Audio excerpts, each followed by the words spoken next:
Gracias a todos los músicos. Estamos tan bendecidos semana tras semana de eso, por ese tipo de música y extrañamos su presencia real aquí, pero vamos a tomar esa oportunidad para un tiempo como este.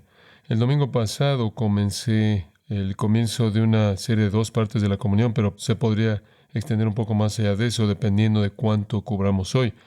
Hablamos del hecho de que la iglesia verdadera del Señor Jesucristo es una comunión viviente y estamos hablando de la realidad más obvia que no podemos disfrutar esa comunión en la situación actual.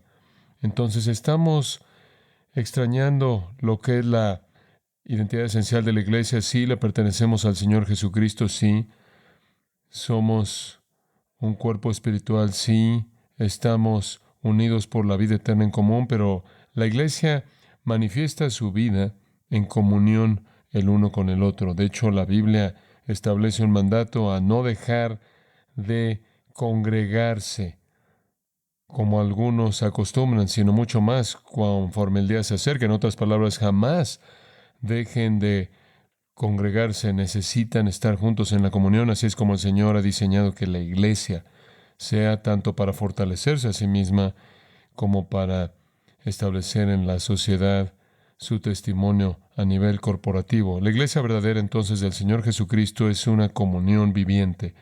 El cristianismo no es un deporte de espectador. La iglesia no es un acontecimiento al que usted va y ve cómo pasan las cosas. De hecho, quizás la mayoría de la gente asumiría que la audiencia que está sentada en los asientos está viendo la presentación que se está llevando a cabo en el escenario y ellos meramente son espectadores. Eso no es lo que la adoración es. La adoración es una ofrenda de alabanza individual y colectiva traída delante de Dios mismo. Venimos como los adoradores verdaderos para traer nuestra alabanza al Dios viviente. Y nuestra vida en común espiritual se manifiesta en adoración conforme juntos elevamos nuestra adoración amorosa a nuestro Señor. La iglesia está diseñada para ser un cuerpo, hemos hablado de eso. Nuestras vidas están unidas, mezcladas. Vivimos el uno para el otro, vivimos uno con otro. La vida misma de la iglesia es expresada en esa comunión. Ahora recordamos que Efesios 1:3 dice que hemos sido bendecidos con toda bendición espiritual en los lugares celestiales en Cristo Jesús. Entonces, vivimos como los destinatarios de bendición espiritual. No es una comunión étnica, no es una comunión cultural, es una comunión que no tiene límites en términos étnicos, raciales, no límites en términos de la sociedad, sin límites en términos económicos. Es una comunión de aquellos que han recibido el regalo preciado de todas las bendiciones espirituales en Cristo y comparten las riquezas de esas bendiciones. Y pensamos en el hecho de que Dios es una Trinidad, Dios es un Dios trino, es tres personas. Sin embargo, tres personas compartiendo la misma vida espiritual, la misma vida eterna, los mismos atributos. Entonces nosotros como el cuerpo de Cristo, en un sentido, somos un reflejo de la relación misma de la Trinidad, conforme nosotros también compartimos la misma vida espiritual, la misma vida eterna. Y se nos da el privilegio de compartir las mismas bendiciones.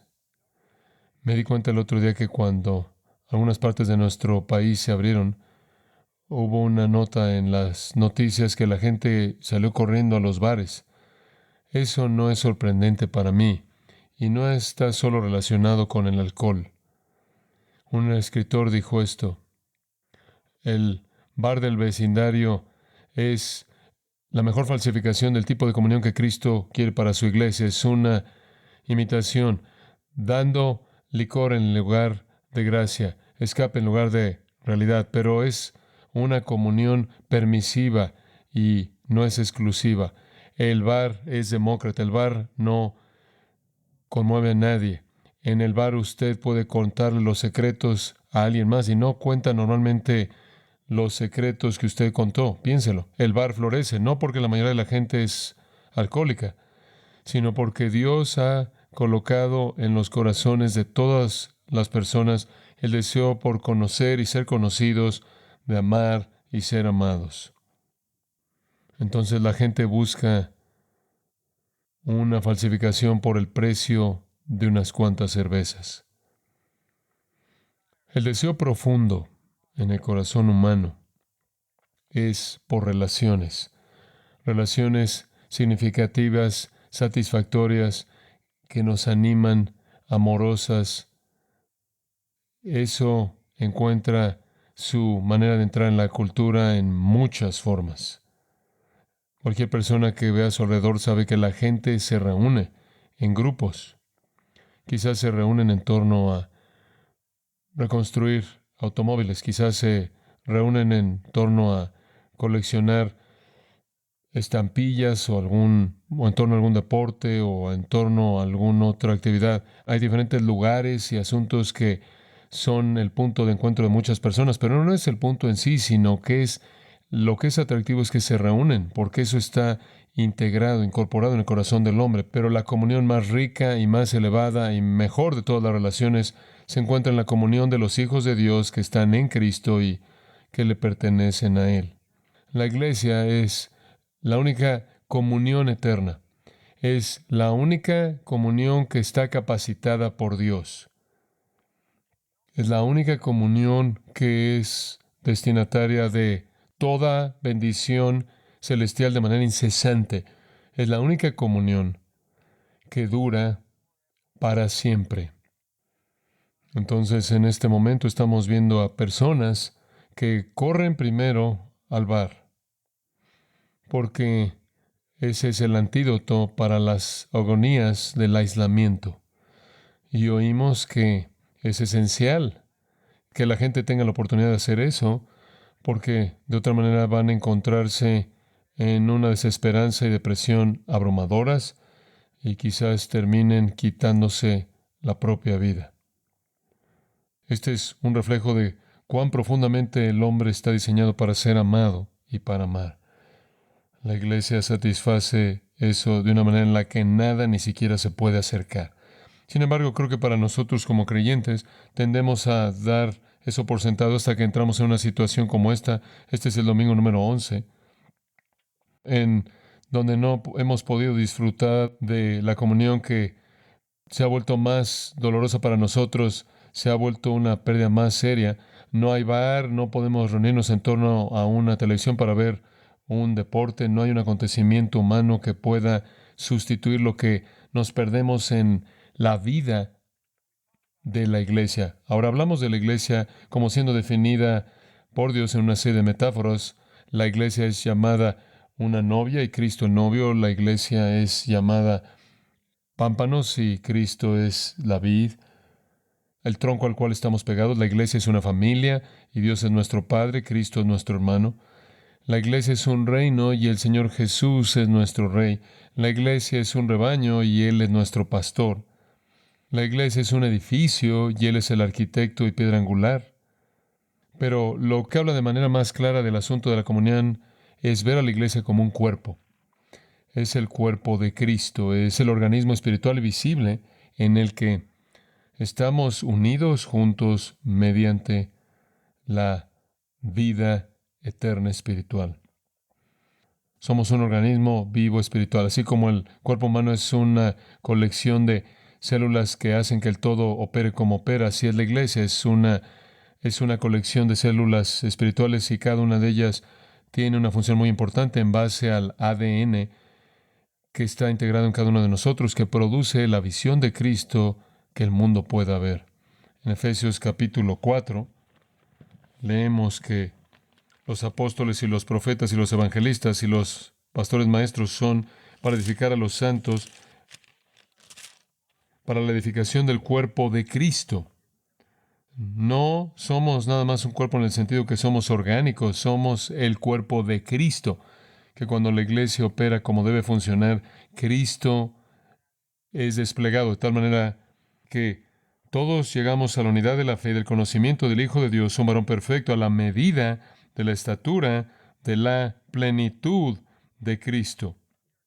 Debemos crecer en todo aspecto en aquel que es la cabeza, esto es Cristo, de quien todo el cuerpo, bien concertado y unido entre sí por todas las coyunturas que se ayudan mutuamente, según la actividad propia de cada miembro, recibe su crecimiento para ir edificándose en amor. Esa es simplemente una definición profundamente rica de la iglesia. Somos el cuerpo de Cristo, nosotros mostramos a Cristo. Mediante el amor manifiesto, crecemos a la semejanza de Cristo y eso se marca de manera particular por el amor. Antes en nuestro servicio hoy leí de Colosenses capítulo 1 y lo llevo de regreso ahí. Dice con respecto a Cristo en el capítulo 1, versículo 18, Él es la cabeza del cuerpo que es la iglesia. Él es la cabeza del cuerpo que es la iglesia. En el capítulo 2, en el versículo 19, dice que debemos estar asidos de la cabeza, en virtud de quien todo el cuerpo, nutriéndose y uniéndose por las coyunturas y ligamentos, crece con el crecimiento que da Dios. Es una verdad espiritual profunda. Los cristianos no son nada más personas aisladas que han sido redimidas de manera individual y son hijos de Dios. No, están conectados mediante la vida en común. Somos mantenidos juntos, haciéndonos de la cabeza quien es Cristo, de quien todo el cuerpo, nutriéndose y uniéndose por las coyunturas y ligamentos, crece con el crecimiento que da Dios. Y de regreso en el capítulo 1 que leí antes, Pablo dice, mis esfuerzos como siervo de Cristo es hacer lo que me corresponde, versículo 24, por su cuerpo, que es la iglesia. Pablo ve el ministerio, como es indicado en Efesios 4, como vimos. Apóstoles, profetas, pastores, maestros, evangelistas, son para el perfeccionamiento del cuerpo, para edificarnos a la semejanza de Cristo. Pablo dice, ese es mi llamado. Yo participo a favor de su cuerpo, que es la iglesia, y eso incluye padecer por vosotros. Hago esto para que yo vea a todo hombre y a toda mujer perfectos en Cristo. Todo tiene que ver con Cristo, todo tiene que ver con estar en Cristo, todo tiene que ver con crecer a semejanza de Cristo, de tal manera que colectivamente lo desplegamos. En Colosenses capítulo 3, versículo 12, Pablo dice, vestidos pues como escogidos de Dios, santos llamados, de entrañable misericordia, de benignidad, de humildad, de mansedumbre, de paciencia, soportándoos unos a otros y perdonándoos unos a otros, si alguno tuviera queja contra otro, de la manera que Cristo os perdonó, así también hacedlo vosotros. Y sobre todas estas cosas, vestidos de amor, que es el vínculo perfecto, y la paz de Dios gobierna en vuestros corazones, a la que asimismo fuisteis llamados en un solo cuerpo, y sed agradecidos. Y lo que produce esto es que la palabra de Cristo mora en abundancia en vosotros. Y todo lo que hacéis, sea de palabra o de hecho, hacedlo todo en el nombre del Señor Jesús. Somos el cuerpo de Cristo. Una metáfora única del Nuevo Testamento para el pueblo escogido de Dios es el cuerpo de Cristo. Compartimos la vida eterna en común, la verdad en común, poder en común, ministerio en común y testimonio en común. Entonces la palabra comunión realmente es crucial para que entendamos la iglesia. La iglesia es una comunión. Esa es una palabra que, por cierto, aparece 30 veces en alguna forma en el Nuevo Testamento. Y nadie puede entender a la iglesia sin entender la verdad, que es una comunión. La iglesia no es un edificio, ni la iglesia es un acontecimiento al que usted va y ve qué pasa. Es una colección profunda, interdependiente de santos redimidos que proveen de manera mutuamente bendiciones espirituales el uno al otro en el poder del Espíritu. Y el cuerpo humano es una metáfora maravillosa para entender eso. Ahora, la última vez le di a usted algo de las categorías de cimiento en las que podemos entender la iglesia como el cuerpo de Cristo. En primer lugar, hablamos de la base de nuestra comunión y es la salvación. Es la salvación. Usted entra a la comunión en el punto de la salvación. Usted recordará que 1 de Juan 1, versículo 3 dice, lo que hemos visto y oído acerca de Cristo, esto os anunciamos para que también vosotros tengáis comunión con nosotros, y nuestra comunión verdaderamente es con el Padre y con su Hijo Jesucristo. Juan dice, proclamé el Evangelio para que puedan entrar a la comunión. Entonces, la base de nuestra comunión es el Evangelio, nada más que eso, porque en Cristo no hay ni judío, ni griego, ni varón, ni mujer, ni esclavo, ni libre.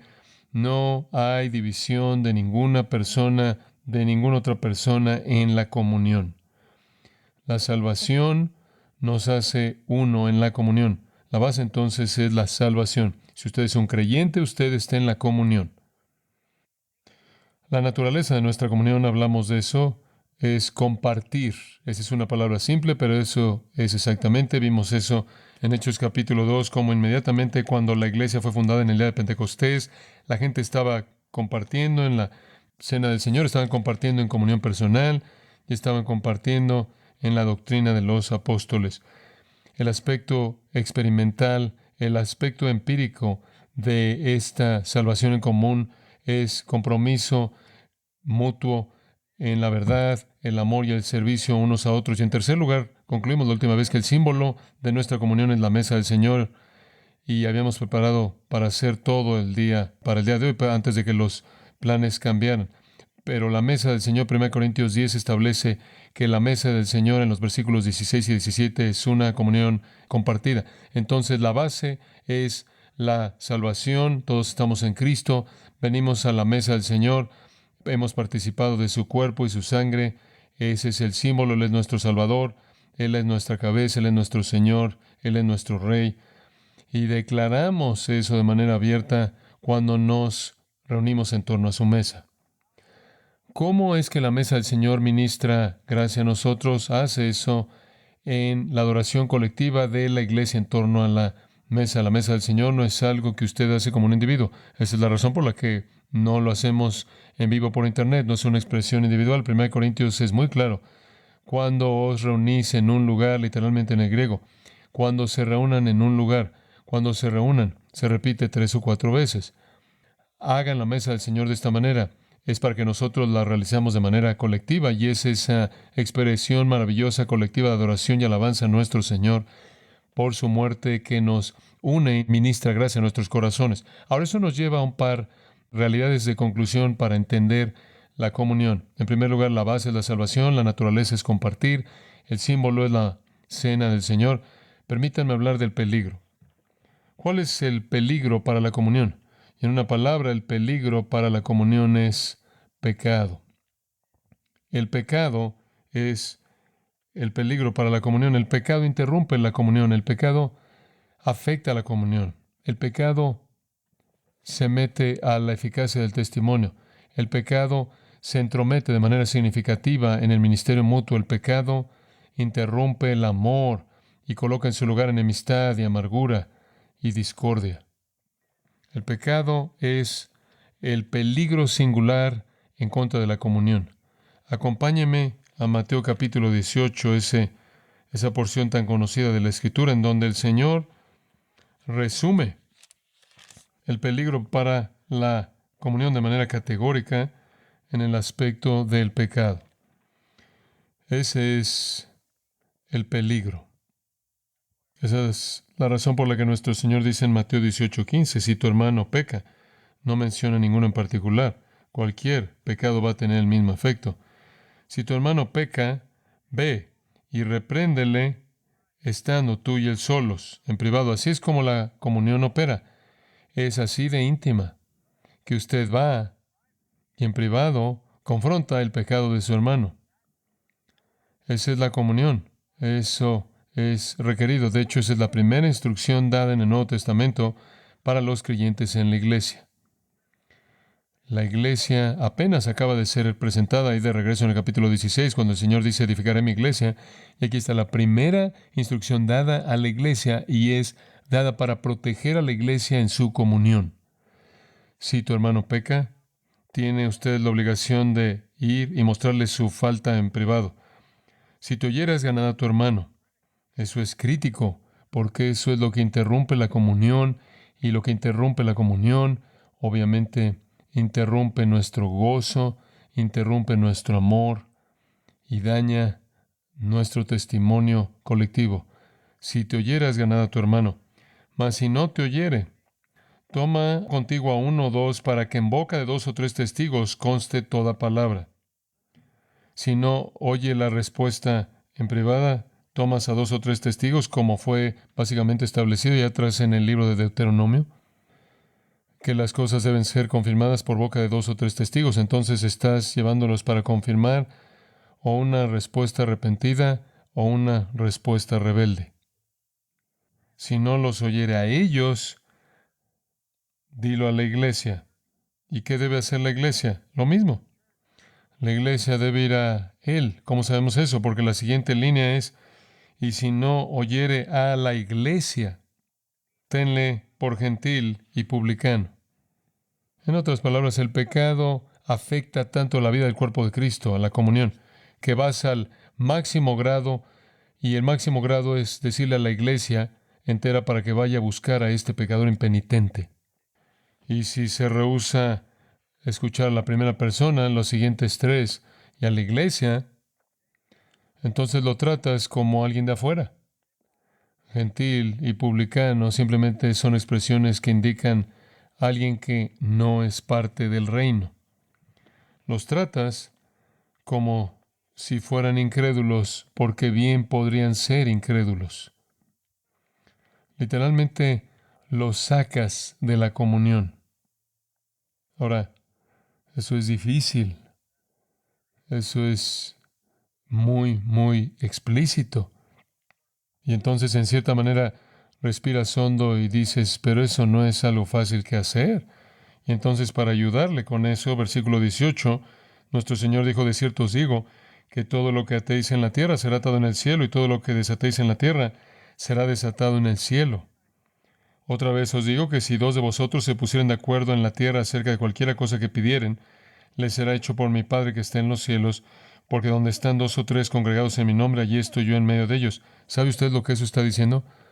En este contexto está diciendo esto: cuando usted confronta a un pecador y regresa con dos o tres testigos, y cuando usted le dice a la iglesia que confronte a ese pecador y llame a ese pecador a arrepentirse, usted esencialmente está haciendo en la tierra lo que está siendo hecho en el cielo.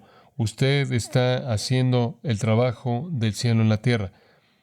Y si usted ata a una persona en la tierra, usted está diciendo esencialmente a ellos: todavía estás en tu pecado porque no te quieres arrepentir. El cielo está de acuerdo con eso. Y si usted desata en la tierra a una persona porque se ha arrepentido y le dice usted: estás desatado de tu pecado, simplemente está haciendo usted eco de lo que ya ha sido dicho en el cielo.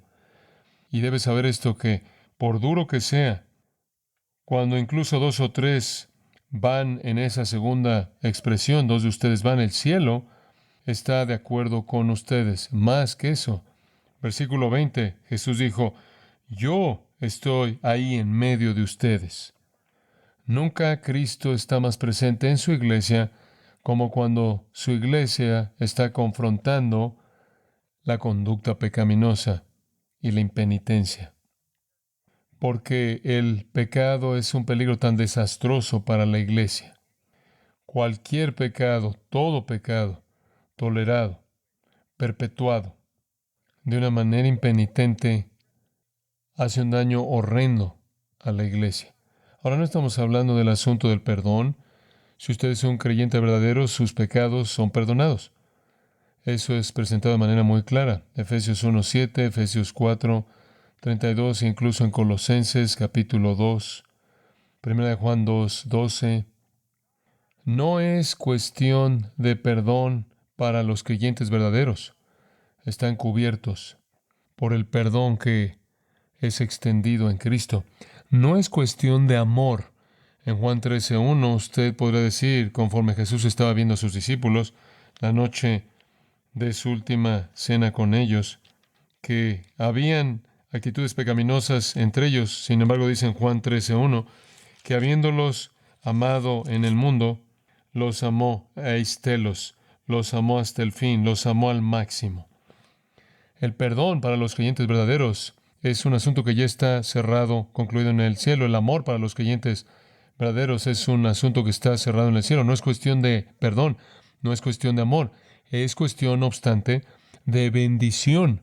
Es cuestión de paz, es cuestión de gozo, es cuestión de poder, es cuestión de testimonio debido a que es una interrupción de la unidad. Interrumpe la unidad entre cristianos y otros cristianos. Despedaza, restringe, detiene, confunde. En donde quiera que hay cualquier pecado, soberbia, lujuria, materialismo, usted tiene elementos destructivos que son desatados en la comunión. Esto es tan serio que en 1 Corintios capítulo 11 hay una advertencia acerca de venir a la mesa del Señor, que de nuevo, como le he dicho, es el símbolo de nuestra comunión. Pero al final del capítulo 11 está hablando todavía de la mesa del Señor, versículo 27. De manera que cualquiera que comiere este pan o bebiere esta copa del Señor indignamente, eso significa que usted viene a la mesa con pecado, todavía vivo y operando en su vida. Usted hace eso de una manera indigna y usted será culpado del cuerpo y de la sangre del Señor. Por eso un hombre tiene que probarse a sí mismo y comer así del pan y beber así de la copa, porque el que come y bebe indignamente, sin discernir el cuerpo del Señor, juicio come y bebe para sí, no solo el cuerpo del Señor, sino incluso el cuerpo, la iglesia. ¿Cuán serio es esto? Escuche la siguiente línea. Si usted viene a la mesa del Señor entreteniendo el pecado en su vida, por lo cual hay muchos enfermos y debilitados entre vosotros y muchos duermen. Literalmente están muertos. Usted puede morir en la iglesia matado por el Señor por venir a su mesa indignamente, cultivando o aferrándose a cualquier pecado. Entonces el apóstol advierte, si pues nos examinásemos a nosotros mismos, no seríamos juzgados. Mas siendo juzgados, somos castigados por el Señor para que no seamos condenados con el mundo. En otras palabras, esto es disciplina de creyentes, no condenación, pero es disciplina severa. ¿Cuán severa es?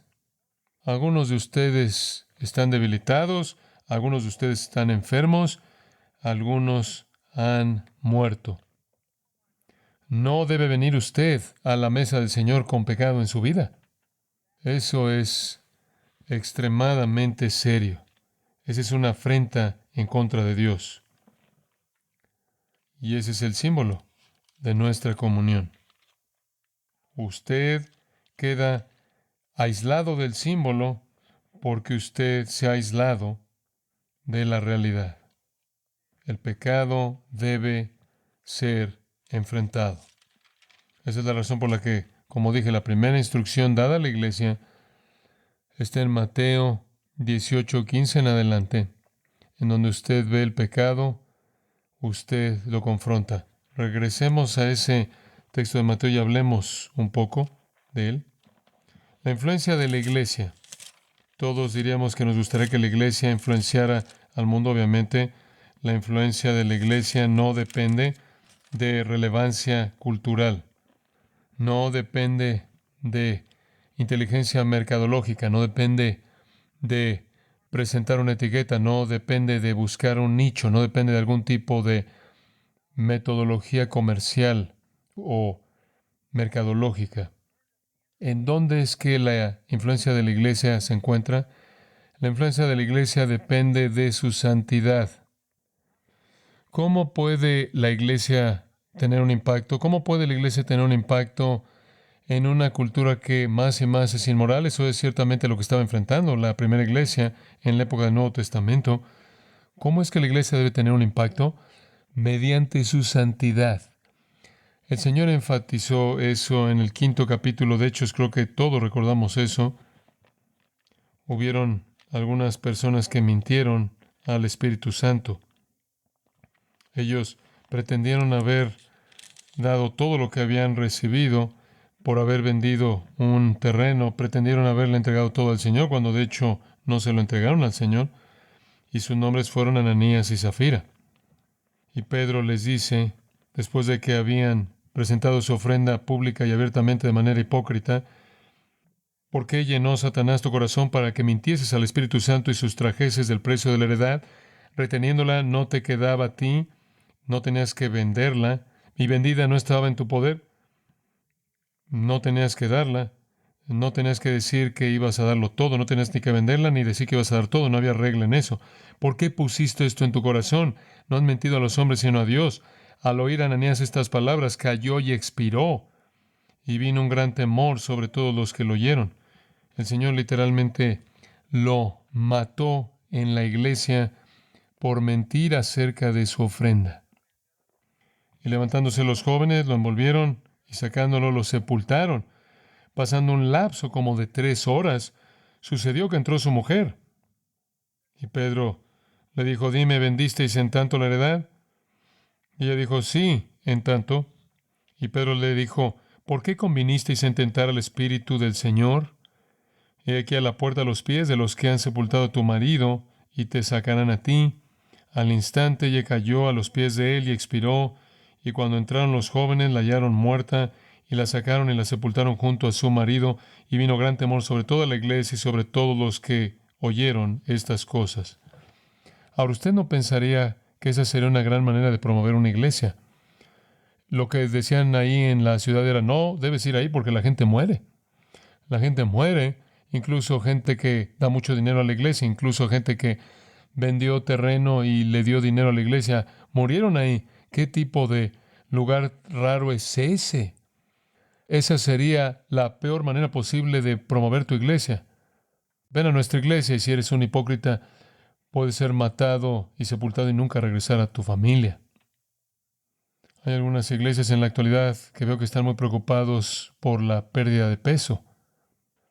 Pérdida de peso y proveen programas para pérdida de peso. Parecen estar más interesados en perder peso que en el pecado. En 2 Corintios capítulo 12, simplemente para continuar siguiendo esto un poco, ¿por qué es tan importante? El apóstol Pablo realmente está derramando su corazón en el versículo 19 de 2 Corintios 12. ¿Pensáis aún que nos disculpamos con vosotros? De hecho, delante de Dios en Cristo hablamos, y todo muy amados para vuestra edificación. Pues me temo que cuando llegue no os halle tales como quiero, y yo sea hallado de vosotros cual no queréis. Que haya entre vosotros contiendas, envidias, iras, divisiones, maledicencias, murmuraciones, soberbias, desórdenes. Que cuando vuelva me humille Dios entre vosotros, y quizá tenga que llorar por muchos de los que antes han pecado y no se han arrepentido de la inmundicia y fornicación y lascivia que han cometido. Ese fue el temor de Pablo, el pecado en la iglesia. Hizo una inversión increíble y su temor era que iba a regresar a Corinto y encontrar pecado.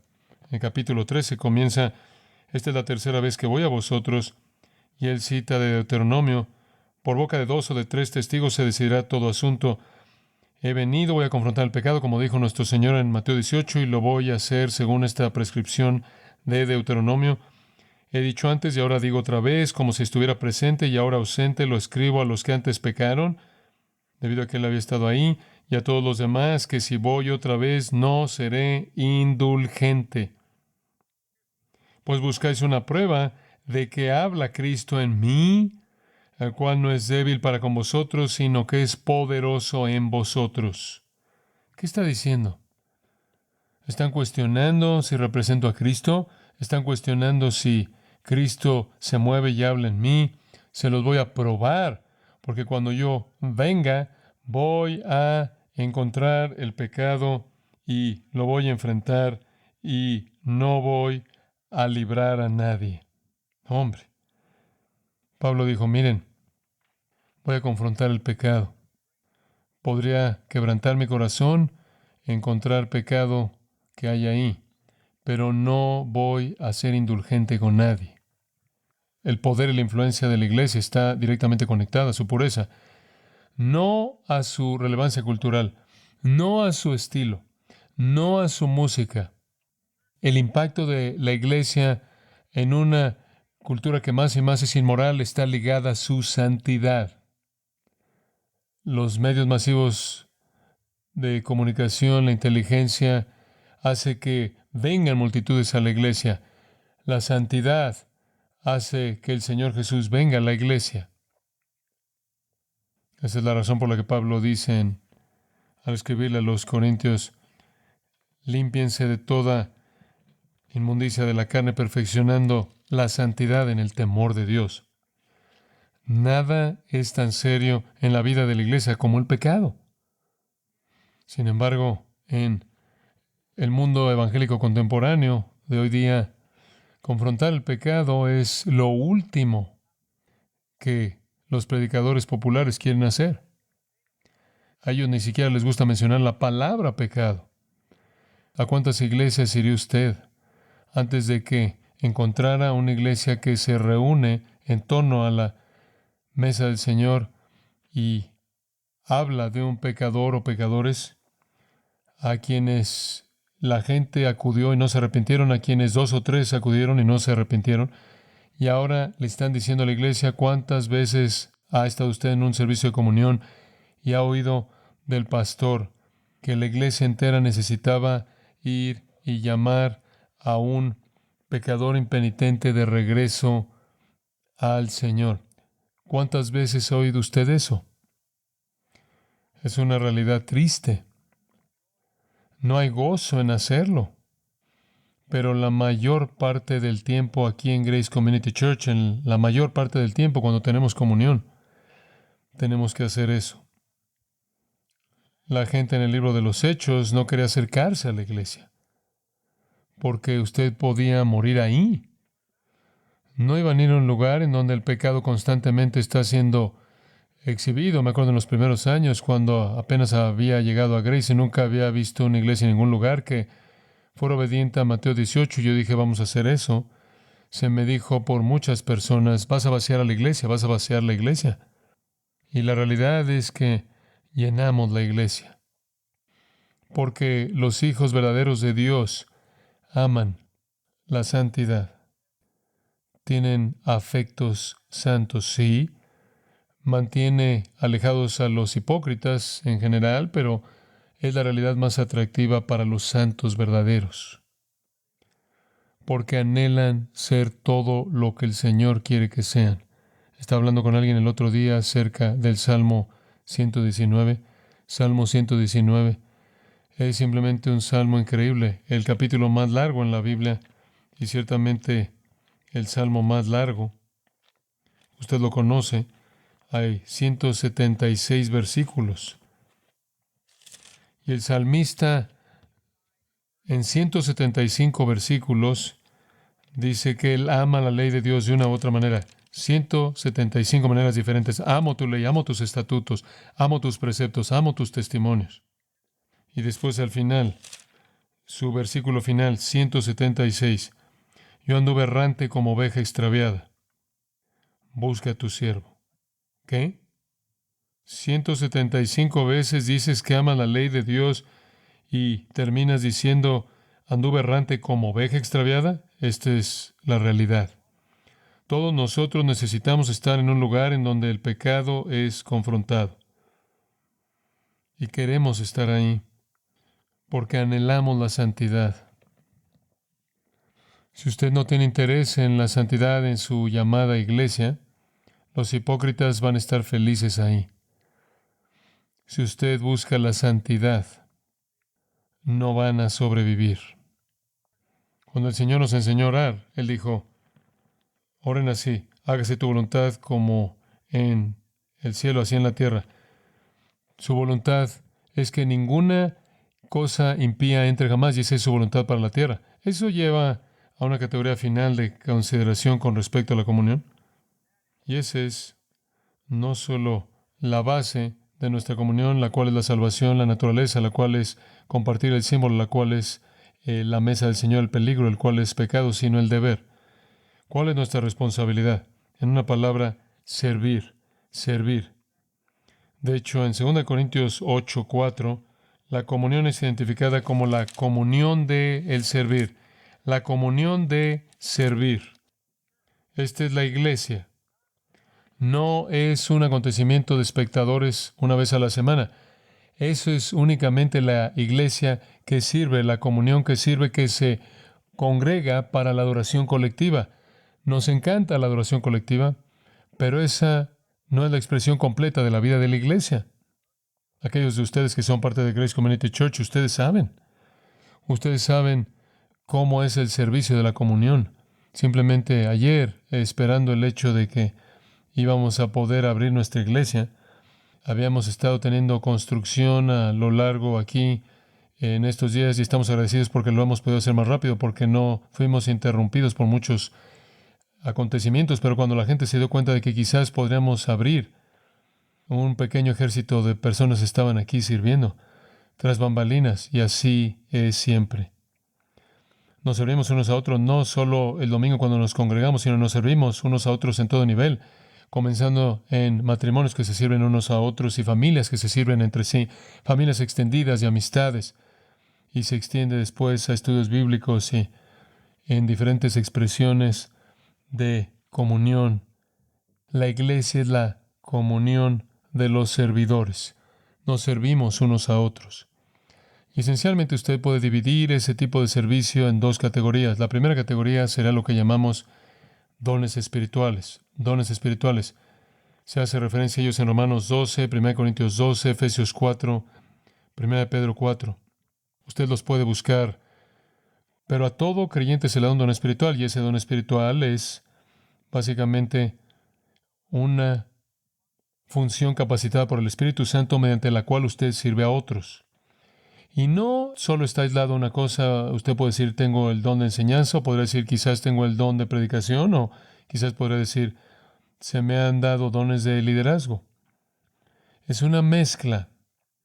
Es como si toda categoría, las categorías son dadas en Romanos 12, 1 Corintios 12, que ni siquiera están de acuerdo entre sí, lo cual nos muestra que no son categorías estrictamente delineadas. Hay una mezcla. Es como si el Señor pinta a todo creyente de una paleta y las categorías de dones son de diferentes colores, pero mete varios colores y lo pinta usted. Usted es una combinación de todo tipo de cosas y su don expresa muchas diferentes áreas en las que el Espíritu Santo puede usarlo usted. Usted es una especie de copo de nieve espiritual. Suele hacer que podía tomar ustedes pruebas para identificar su don. Bueno, Pedro lo divide en 2 categorías, uno de servicio y uno de habla, pero ese don puede tener muchos diferentes elementos diferentes que esencialmente son únicos en cada caso. Y los dones espirituales son para edificar al cuerpo, son para la vida de la iglesia. No lo voy a llevar a 1 Corintios 12 o Romanos 12. Usted los puede ver y verá que el propósito de los dones es para otros. Mi don no es para mí, es para usted, y entonces hago lo que el Espíritu Santo me ha dotado que haga para el beneficio de la vida de la iglesia. Hay una segunda categoría que debemos considerar cuando debemos pensar en cómo servir en la comunión, y eso es que tenemos que cumplir los unos a los otros, los unos a los otros. A lo largo del Nuevo Testamento se nos dice que actuemos de cierta manera el uno hacia el otro. Antes de que entre a eso, regrese a Mateo 18 por tan solo un momento, porque podemos establecer el contexto para esto, creo, mediante la instrucción de nuestro Señor. Regrese a Mateo 18, versículo 6. Él dice, y cualquiera que haga tropezar a alguno de estos pequeños que creen en mí, no está hablando de niños, no está hablando de bebés, está hablando de creyentes, niños espirituales que creen en mí. Y cualquiera que haga tropezar a alguno de estos pequeños que creen en mí, mejor le fuera que se le colgase al cuello una piedra de molino de asno y que se le hundiese en lo profundo del mar. Eso es aterrador, es algo aterrador oír eso de los labios de nuestro Señor. Usted estará mejor muriendo una muerte agonizante al ahogarse antes de que llegara a causar usted a un creyente que tropezara. Ahora el versículo 7, ay del mundo por los tropiezos, porque es necesario que vengan tropiezos, pero ay de aquel hombre por quien viene el tropiezo. Escuche, la gente que toma una postura en contra de la iglesia de Jesucristo, sea que sean vecinos, sean personas impotentes o sean personas poderosas, políticos o personas que tienen cierta medida de autoridad, usted adopta una postura en contra de la iglesia y usted está en territorio muy peligroso. Ay del mundo por los tropiezos. ¿Usted quiere bloquear a la iglesia? Ay de aquel hombre por quien viene el tropiezo. Por tanto, si tu mano o tu pie te es ocasión de caer, córtalo y échalo de ti. Mejor te es entrar en la vida cojo, manco, que teniendo dos manos o dos pies ser echado en el fuego eterno. Y si tu ojo te es ocasión de caer, sácalo y échalo de ti. Mejor te es entrar con un solo ojo en la vida, que teniendo los dos ojos ser echado en el infierno de fuego.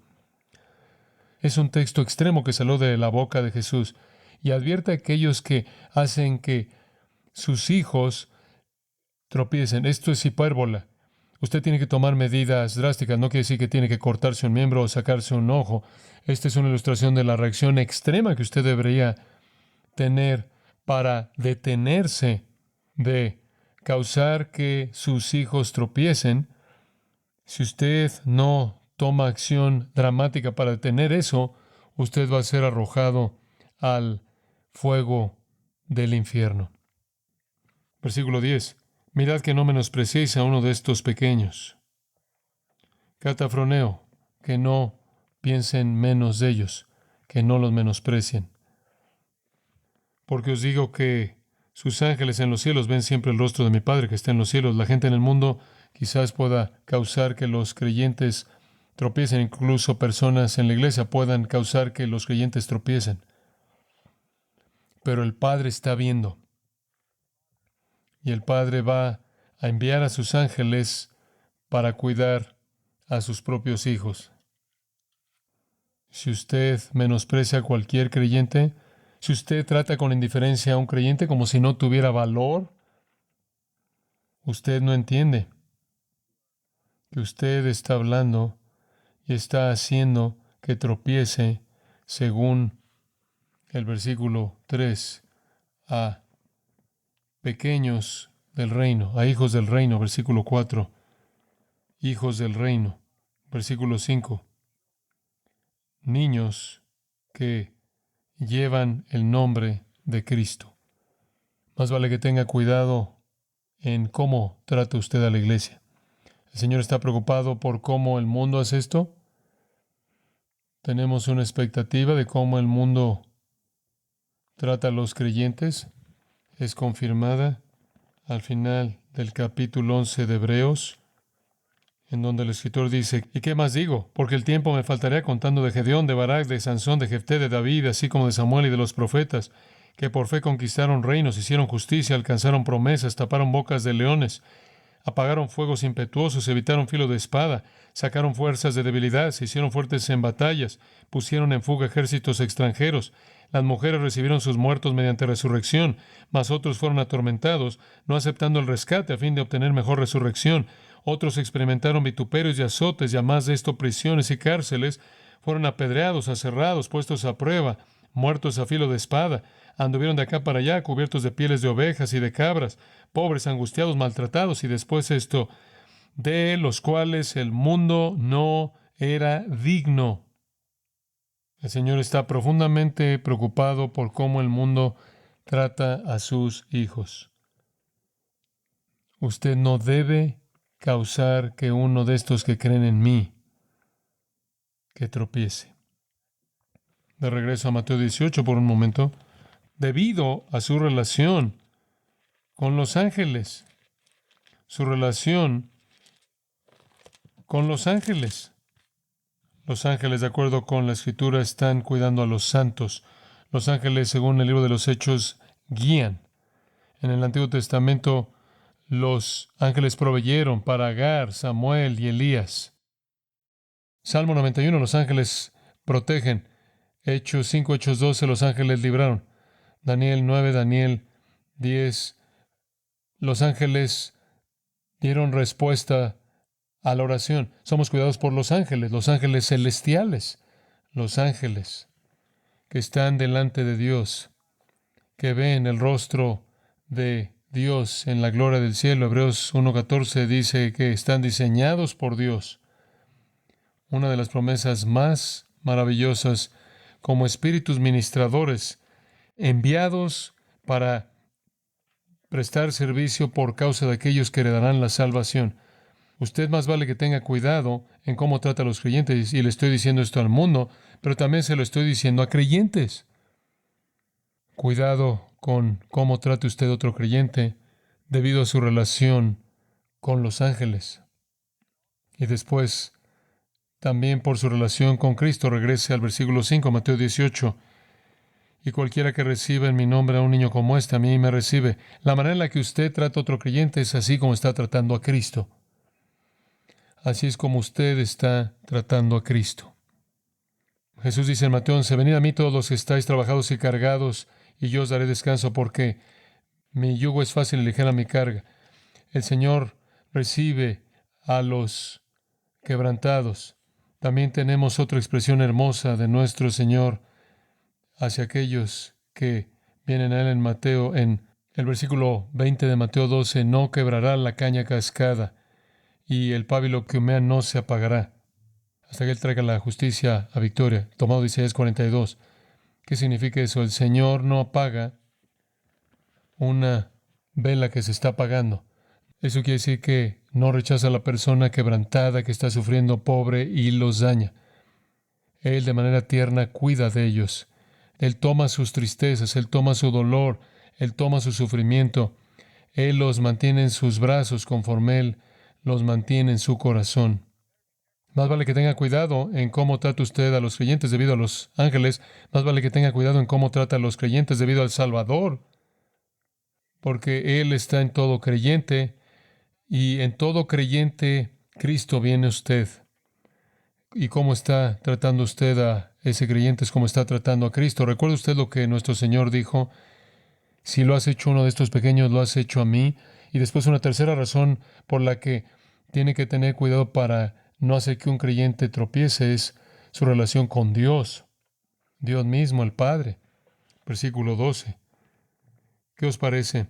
Si un hombre tiene 100 ovejas y se descarría una de ellas, ¿no deja las 99 y va por los montes a buscar la que se había descarriado? Y si acontece que la encuentra, de cierto os digo que se regocija más por aquella que por las 99 que no se descarriaron. Así no es la voluntad de vuestro Padre que está en los cielos que se pierda uno de estos pequeños. No importa cuán insignificante pueda parecerle usted ese creyente, él es el objeto especial del cuidado de Dios. Él recibe a los cansados y a los quebrantados de corazón, y Él los acoge con compasión tierna, amorosa, y está preocupado por cada uno de ellos, de tal manera que si uno de ellos se desviara, Él dejaría a los 99 e iría a buscar al que se había perdido. Ya habiendo encontrado ese que se perdió, se habrá regocijado más por él, que encontró que por los 99 que no se descargaron. Es casi incomprensible pensar en eso.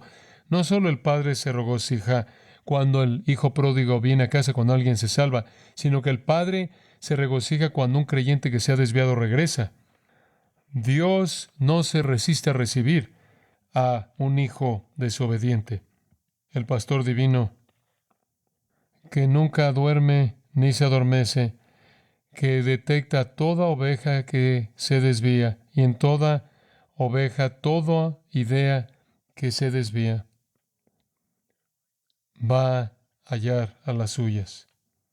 El volumen masivo que le pertenecen a él de ninguna manera oscurece su conocimiento íntimo de cada oveja. Cuidado amoroso, persistente, paciente, cuidado, perdonador, cuidado que se regocija. Es lo más sorprendente pensar que Dios se agrada de que regresemos de nuestra desobediencia y nos abrace. ¿Por qué? Porque Él no quiere que uno de estos pequeños sea herido, tenga cicatrices, sea afectado. El llamado es claro entonces, debido a los ángeles, debido al Señor Jesucristo, debido al Padre. Nunca menospreciamos a ningún creyente. Nunca hacemos que a ningún creyente tropiece en absoluto en ningún tipo de pecado. Nunca debemos ser la causa de eso. Los ángeles están observando, el Salvador está observando, el Padre está observando. Es nuestra responsabilidad cuidar de ellos. En nombre de nuestro Señor, son de Él. Ese cuidado es expresado en el Nuevo Testamento mediante una serie de unos a otros, como confesaos vuestras ofensas unos a otros, confróntense unos a otros, repréndanse unos a otros, restáurense unos a otros, edifíquense unos a otros, oren los unos por los otros, ámense los unos a los otros. Y sigue y sigue. Esta es la vida de la comunión. Y al final, cuando cumplimos con nuestros dones espirituales y cumplimos los unos a los otros, perdiendo nuestra vida por alguien más, enseñándonos unos a otros, amonestándonos unos a otros, cantando canciones espirituales unos a otros, sean los que sean. El resultado es, en primer lugar, gozo. Juan dice, esto os he escrito para que vuestro gozo sea cumplido. Pero hay incluso algo que está más en juego que ese gozo, y está en Juan 17, parte de la oración de nuestro Señor, ahí en el versículo 23 de ese gran capítulo. Juan 17, 23, Jesús dijo esto: yo en ellos y tú en mí, hablándole al Padre, para que sean perfectos en unidad, para que el mundo conozca que tú me enviaste y que los has amado a ellos como también a mí me has amado. ¿Qué comunica nuestra relación con el Señor al mundo? ¿Qué comunica eso? Es unidad en la comunión, unidad de amor, que le dice al mundo que tú me enviaste, Jesús dijo, y que los has amado a ellos como también a mí me has amado. La credibilidad de la historia entera del Evangelio, del Padre al Hijo, a los salvos, básicamente es demostrada al mundo mediante la unidad de nuestra comunión. Sí, hay gozo personal y obediencia, pero existe este testimonio enorme al mundo cuando la comunión verdaderamente es una comunión de amor. Dios está en despliegue. Dios es mostrado, Cristo es mostrado en la unidad amorosa de la iglesia. Este es el testimonio de una comunión viviente. Padre nuestro, te agradecemos por la palabra de Dios. ¿Qué podemos decir? Te agradecemos por la palabra que vive y permanece, la palabra de verdad, la palabra de Dios, como cantamos hace un momento. Te agradecemos por la instrucción que presenta, pero todo sería imposible de obedecer por nosotros si no fuera por el Espíritu Santo, quien ha establecido su residencia en nosotros y cuyo templo somos, y te damos gracias a ti, Dios. Bendito Espíritu Santo, por vivir en nosotros. Te agradecemos porque no solo tenemos la instrucción, la revelación externa, sino que tenemos el poder al Espíritu Santo interno para vivir la comunión de una manera que muestra el amor del Padre y del Hijo al mundo entero que observa. Qué llamado tan increíble, que tengamos un testimonio para este mundo mediante nuestra santidad, nuestra humildad y nuestra comunión amorosa. Y que seamos completos y que seamos perfeccionados, consolados, vivamos en un mismo parecer y vivamos en paz para que tú, el Dios de amor y paz, estés con nosotros a plenitud. Esto oramos en el nombre de nuestro Salvador. Amén.